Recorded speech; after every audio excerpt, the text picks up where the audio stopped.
कला गुजर सिंह की तारीख, लाहौर का भूला हुआ कला, हिस्ट्री गॉट मिस्ट्री। नाज़रीन कराम, लाहौर की गलियों, कूचों और तारीखी इमारतों में हर ईंट एक कहानी सुनाती है, लेकिन कुछ कहानियाँ ऐसी हैं जो धूल में दब कर रह गई हैं। आज हम आपको ले चलेंगे लाहौर के एक ऐसे भूले बिसरे कले की तरफ जिसका नाम है कला गुजर सिंह। जी हाँ, गुजर सिंह, जिसका नाम आज भी लाहौर की गलियों और बाज़ारों में गूंजता है, लेकिन उसके कले की असल हकीकत से ज़्यादातर लोग नावाकिफ़ हैं। ये बात है 18वीं सदी की, जब मुग़ल सल्तनत का सूरज गुरूब हो रहा था और पंजाब की सरजमीन पर सिख सरदार अपनी ताकत जमा रहे थे। उन्हीं में से एक था सरदार गुजर सिंह बंगी, जो बंगी मिसल का एक नुमाया सरदार था। गुजर सिंह ने लाहौर के मज़ाफ़ात में एक कला तमीर करवाया, जो बाद में कला गुजर सिंह के नाम से मशहूर हुआ।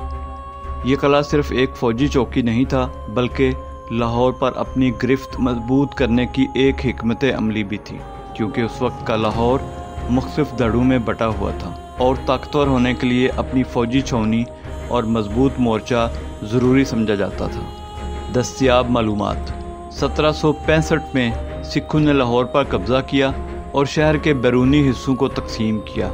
सरदार गुजर सिंह को तकरीबन 5 मुरब्बा मील रकबा मिला, जहां उसने अपना कला तमीर करवाया। बैरूनी दही इलाके जो मौजूदा कला गुजर सिंह के गिर्द आबाद हैं, उस वक्त तकरीबन 5 मुरब्बा मील, जो लगभग 13 किलोमीटर बनता है, पर मुहित थे। ये इलाका शहर से मगरब में वाक़या बागात और खेतों से घिरा हुआ था और इसे कला कहा जाता था, क्योंकि सरदार गुजर सिंह ने इसे अपनी हदूद के तौर पर बाकायदा ज़ाहिर किया और एक दरवाज़ा तमीर करवाया। सरदार गुजर सिंह बंगी ने अपने इलाके की हिफाजत और शनाख्त के लिए यह कला बनाया, एक फ़ौजी चौकीदारी और हुकूमती मरकज़ के तौर पर। आज भी इस कले का एक पुराना गेट मौजूद है, जो बताया जाता है कि एक ख़ानदान के पास महफूज है, मगर कले की दीवारें या असली इमारत गालिबन मिट चुकी हैं। किसने और कब कला मुकम्मल तौर पर मिस्मार किया, ताहम ये मरूफ है कि 19वीं सदी में लाहौर के शहरी इर्तका और बरतानवी कॉलोनी दौर की तरक्की ने कला की अहमियत को ख़त्म कर दिया। ताहम ये इलाका आज भी कला गुजर सिंह के नाम से जाना जाता है। लाहौर की तारीख के उस गुमशुदा कले की एक धुंधली सी तस्वीर आज हमारे जहनों में ज़िंदा है। नाजरीन, आपको ये जानकर हैरत होगी कि यह कला तकरीबन 250 बरस पुराना है।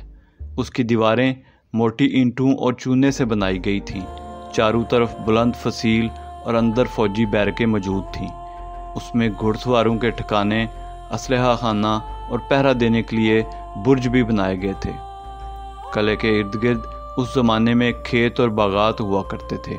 लाहौर का मौजूदा कला गुजर सिंह का इलाका दरअसल उसी कले के गिर्द आबाद हुआ। अब सवाल यह है कि ये कला कहाँ गया। आज के लाहौर में आपको कला गुजर सिंह के असल आसार तो नहीं मिलते, लेकिन उसका नाम अब भी ज़िंदा है।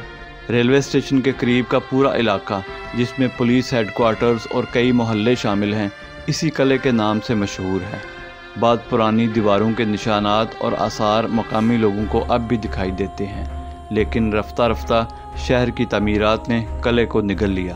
तारीखी कुतब बताती हैं कि गुजर सिंह बंगी ने यह कला अपनी ताकत के इजहार के लिए बनाया था।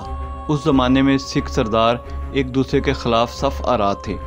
गुजर सिंह, लहना सिंह और सब्बा सिंह ने लाहौर पर अपनी मिसल की हुकूमत कायम की। गुजर सिंह ने इस कले को अपनी फ़ौजी छावनी के तौर पर इस्तेमाल किया और यहाँ से ही लाहौर के मुख्तलिफ हिस्सों में अपनी फ़ौजें तैनात करता था। लेकिन वक्त गुजरता गया और लाहौर की किस्मत ने एक और करवट ली। महाराजा रंजीत सिंह ने इक़्तिदार संभाला और बंगी सरदारों की ताकत कमज़ोर होती चली गई। कला गुजर सिंह भी आहिस्ता आहिस्ता अपनी अहमियत खो बैठा। रंजीत सिंह के अहद में यह कला फ़ौजी मरकज़ की बजाय महज एक इलाकाई पहचान बनकर रह गया।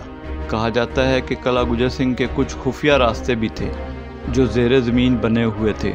ये सुरंगें लाहौर के दूसरे हिस्सों तक जाती थीं। कुछ मकामी लोगों का दावा है कि इन सुरंगों के आसार उन्हें आज भी दिखाई देते हैं, लेकिन इस पर कोई हतमी तहकीक मौजूद नहीं। यही मिस्ट्री है जिसने इस कले को और ज़्यादा दिलचस्प बना दिया है। आज हम कला गुजर सिंह के इलाके से गुजरते हैं तो हमें ट्रैफिक का शोर, बाज़ारों की हलचल और जदीद इमारतें दिखाई देती हैं, लेकिन अगर आप अपनी आंखें बंद करें तो शायद आपको सदियों पुरानी घुड़सवार फ़ौज की चाप सुनाई दे, तोपखानों की गर्ज महसूस हो اور گجر سنگھ کے سپاہیوں کی للکار ابھرتی ہوئی دکھائی دے۔ ناظرین، قلعہ گجر سنگھ آج ماضی کے دھندلکوں میں چھپ گیا ہے، لیکن لاہور کی تاریخ میں اس کا کردار بہت نمایاں ہے۔ یہ قلعہ ہمیں یاد دلاتا ہے کہ طاقت اور شہرت ہمیشہ عارضی ہوتی ہے، مگر تاریخ ہمیشہ باقی رہتی ہے۔ تو دوستو، یہ تھی کہانی قلعہ گجر سنگھ کی۔ اگر آپ کو یہ تاریخی سفر پسند آیا ہو تو ہسٹری گاڈ مسٹری کو سبسکرائب کیجئے، ویڈیو کو شیئر کیجئے اور کمنٹس میں بتائیے کہ آپ اگلی بار کس تاریخی یا بھولی بسری عمارت کے بارے میں جاننا چاہتے ہیں۔